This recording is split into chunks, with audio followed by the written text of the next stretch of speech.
A question that would soon echo across the entire country. The first scan of the onboard system triggered a deeper alarm. GPS offline for exactly 21 minutes. The dashboard camera, frozen, black, malfunctioned. The backup lens disconnected. No forced entry, no broken locks, no signs of struggle, nothing except silence where 18 dangerous individuals should have been sitting.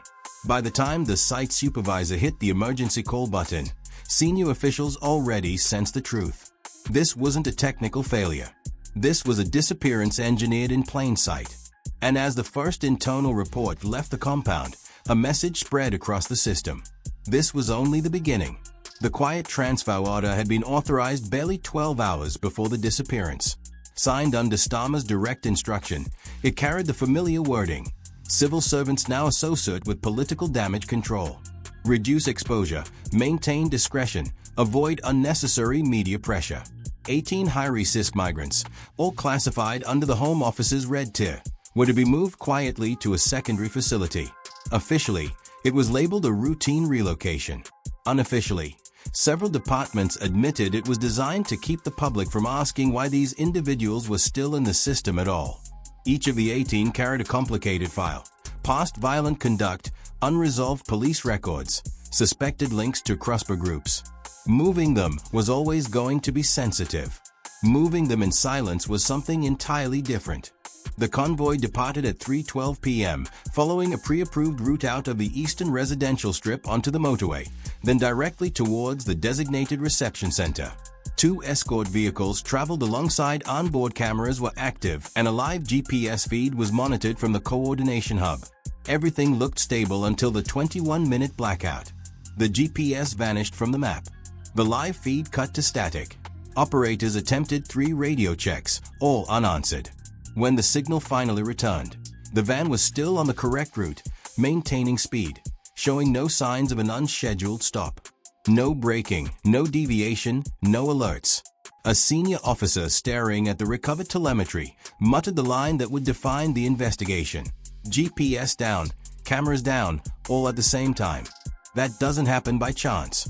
40 minutes later, the first public disturbance was reported in Birmingham, the second in Manchester. And within hours, a secret transfer that was meant to avoid attention had instead ignited the largest political crisis of the season. The news did not break slowly. It detonated. At 6:28 p.m., barely 40 minutes after the disappearance was confirmed internally, the first leak hit a Birmingham community forum. 18 high-risk migrants vanished during a government transfer. Within 3 minutes, the post reached 12,000 views. Within 6, it jumped onto Telegram groups already agitated by weeks of tension. By the 10th minute, hundreds were gathering near the high street under a sky turning violently orange with flare smoke.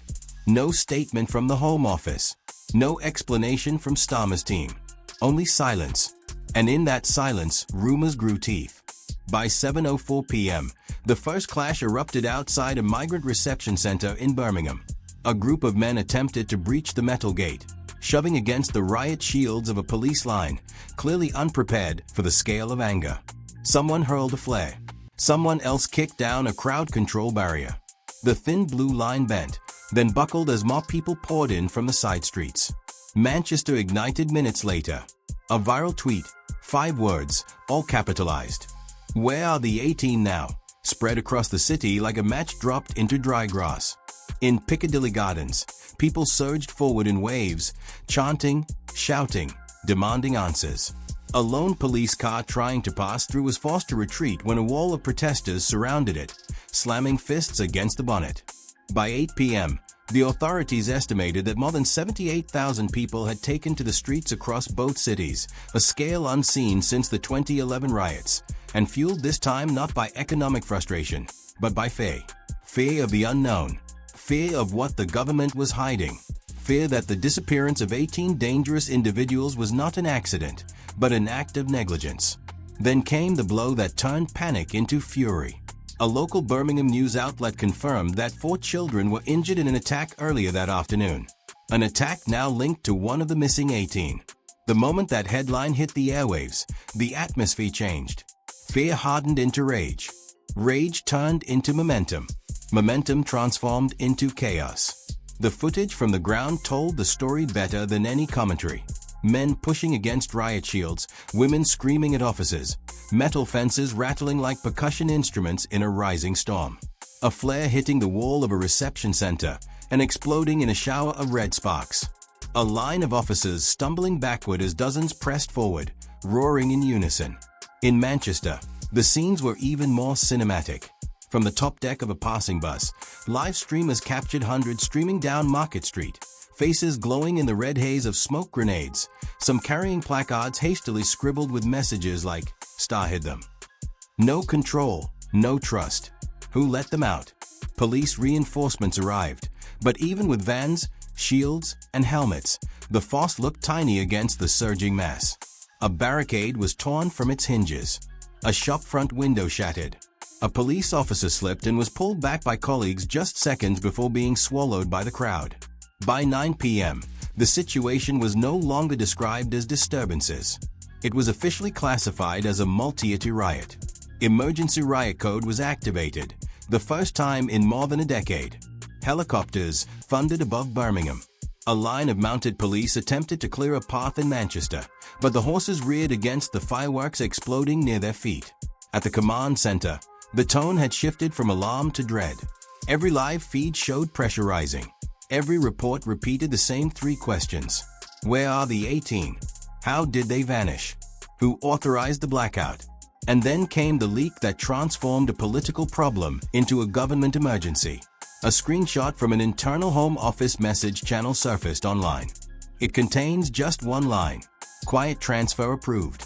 Keep this tight until we confirm the location. Thousands saw it within seconds. Millions within minutes. The idea that Starmer had not only lost control of the situation, but had tried to suppress it, became the accelerant no one could extinguish. The streets responded instantly. Protesters in Birmingham formed human chains blocking police vans. Manchester's crowd swelled again, pushing officers back towards the tram line. Metallic booms echoed between buildings, bin lids hitting the pavement, barricades slamming against riot shields. A masked group ignited a wheelie bin and rolled it towards a police cordon, forcing officers to scatter. And above it all, the chants grew louder. You hid them. We demand answers. Stera must speak. By 10:11 p.m., even senior police commanders admitted privately, we're losing both cities. If this carries on past midnight, containment becomes impossible. When the Prime Minister's office finally released its first statement, the streets had already decided the narrative. The government was not in control. The system had failed, and the disappearance of 18 high-risk individuals was no longer just a scandal. It was a symbol of something deeply broken. From this moment on, Starmer no longer controlled the story. The streets did. Inside Whitehall, the atmosphere had curdled into something close to paralysis. By the time the riots reached their peak, Starmer had already been rushed into a secured conference room, flanked by exhausted advisors who looked less like strategists and more like people bracing for impact. No one dared use the word disappearance. The official line repeated like a mantra was an operational discrepancy, a phrase so vague it bordered on meaningless, but the attempt to manage language only deepened the crisis. The first briefing began with a Home Office official presenting the updated situation report. His hands shook slightly as he read it aloud. Birmingham escalated, Manchester volatile, riot code active, containment uncertain. Starmer cut in sharply. What are we dealing with exactly? No one answered immediately. One advisor attempted to float a technical explanation. GPS malfunction, camera glitch, but a senior security officer snapped back. Prime Minister, both systems failed at the same time. That does not happen without intervention. The tension sharpened. Another advisor slammed her palm onto the table. We must tell the public the truth. They know something is being hidden. Look outside. This isn't going away. She was quickly ushered aside by staff, but her words hung in the room like smoke. Meanwhile, the Home Office communications team scrambled to produce a public statement, attempting to shift blame onto unexpected technical errors. The moment the message hit social media, the backlash was immediate and brutal. Comments poured in accusing the government of gaslighting the public. Analysts on live TV called the explanation insultingly thin. At police headquarters, things were no better. Commanders warned the officers were overstretched and reaching exhaustion. If this continues past midnight, one senior chief told Number 10, we'll lose full control of the streets. Starmer's face tightened as he absorbed the updates. Every path forward seemed dangerous. Silence fueled anger. Honesty risked collapse. He was no longer leading the situation. He was chasing it.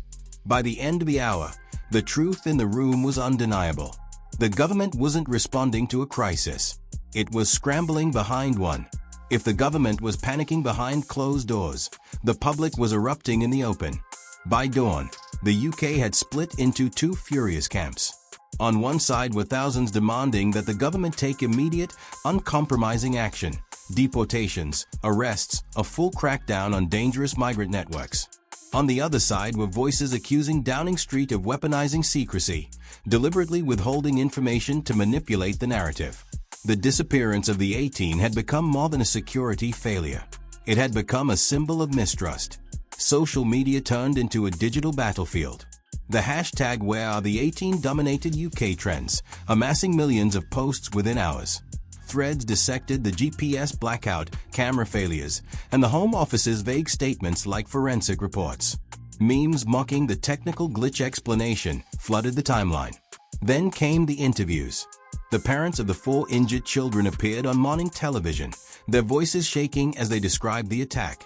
One father stared straight into the camera and said, "If the government had not hidden this transfer, my daughter would be safe today." The clip was shared more than 14 million times before noon. Anger crystallized into something sharper: blame. Counter-protesters also emerged, claiming the riots were being fueled by misinformation and xenophobia, but their voices were quickly drowned out by the momentum of the street. Outside Parliament, demonstrators clashed verbally with police, shouting slogans that cut through the cold air. No control, no confidence. We demand answers. Starmer must speak. Inside the Commons, MPs were turning on each other. A heated exchange broke out after one opposition member held up a printed screenshot of the leaked Home Office. "This proves they knew," he shouted. They knew, and they hid it from the British public. International media joined the frenzy, describing the UK as a nation reeling from secrecy and a government losing the confidence of its streets. By midday, the narrative had slipped entirely from official hands. Every broadcast, every tweet, every chant on the pavement reinforced the same conclusion. This was no longer about 18 missing individuals. This was about a government whose silence had become deafening. As the riot footage looped endlessly across national screens, analysts from every corner of the political landscape began converging on a single uncomfortable conclusion. The crisis had not exploded because the 18 vanished, but because of how the disappearance was handled. A senior security commentator on BBC News framed it bluntly: "The quiet transfer is not a security strategy. It's a secrecy strategy." He was not alone. Experts dissected the timeline and pointed out the same pattern. Systems don't fail in synchrony unless someone intends them to. The 21-minute blackout, the simultaneous camera dropouts, the absence of any breaking or deviation. None of it aligned with the technical malfunction. It aligned instead with interference, possibly deliberate and potentially internal. The bigger question was political. Why had Starmer approved a transfer of high-risk individuals without transparency? Why were warnings from regional officers ignored? And why had ministers chosen to brief the public only after cities were already on fire? A former Home Office official offered a chilling insight during a late-night interview. This government governs by minimizing information. They think the public reacts to facts, but the public reacts to silence far more violently. The consequences were already visible. The disappearance of the 18 was now testing not just operational capacity, but public trust in the state's ability to manage migration and security. It's unfolding. What do you think the government should do next? Share your thoughts below and don't forget to like, share, and subscribe for the next chapter in Britain's unfolding security crisis.